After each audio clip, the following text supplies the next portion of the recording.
patogu, informatyvu, keleiviams suprantama sistema.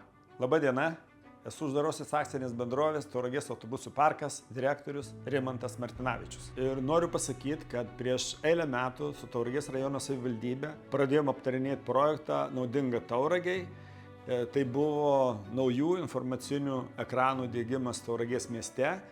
Ir mes džiaugiamės, kad šito projekto laimėtojų tapo lyderiaujanti bendrovė LG, kuri ir įgyvendino šitą projektą.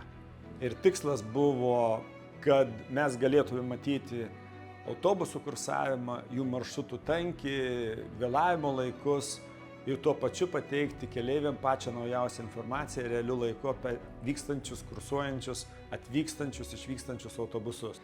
Ir mes galvojam, kad šitas sprendimas tikrai pasiteisino. Mes džiaugiamės, kad šitam projekte sėkmingai dalyvavo LG kompanija su ekranais, kurie vizualiai atrodo gerai, yra patvarūs, atsparūs įvairiem klimato pokyčiam, taip pat tamsos metu ir šviesos metu. Jie yra pakankamai gerai matomi ir žmonės patenkinti. Noriu pasakyti, kad šito projekto įgyvendinimas tikrai vyko sklandžiai ir sėkmingai. Ir galutiniam variante mes turim tikrai kokybišką produktą Tauragės miestui. Žmonės patenkinti, informacija esamu laiku visada yra garantuota, jie žino, kaip tai naudotis, tiesiog žmonės priprato.